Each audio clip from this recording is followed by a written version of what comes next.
अस्पताल में एसी के थ्रू आग की समस्या हो गई थी।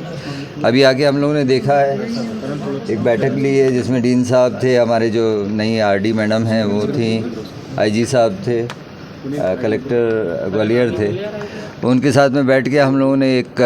स्टैंडर्ड ऑपरेटिंग प्रोसेस के बारे में भी बात करी है कि कोई इमरजेंसी सिचुएशन अगर डेवलप होती है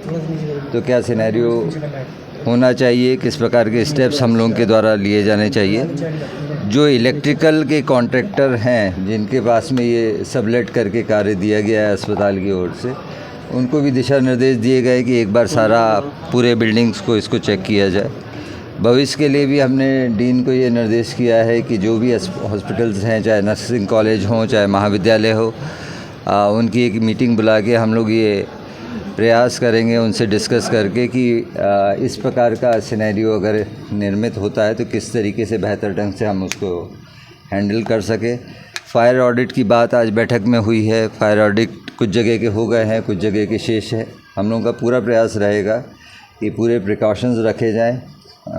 पूरे सुरक्षा के कदम उठाए जाएं। जी, आज मॉर्निंग में सूचना मिली थी कि जो ट्रॉमा सेंटर है उसमें आईसीयू में जो एसी लगा हुआ है सीलिंग में, उसमें स्पार्किंग हुआ और उसने फिर फायर पकड़ लिया। तो तत्काल जो यहाँ पर टीम मौके में अवेलेबल थी, उन्होंने बहुत ही तत्परता से सभी पेशेंट्स को बाहर शिफ्ट किया और हैंड हेल्ड जो फायर एक्सटिंग्विशर के डिवाइसेस होते हैं उसके माध्यम से उस आग को बुझाया। डीन भी चूँकि बाहर ही थे सुबह के समय में, तो वो भी तत्काल पहुँच गए थे और फॉर्चुनेटली कोई कैजुअल्टी नहीं है। लेकिन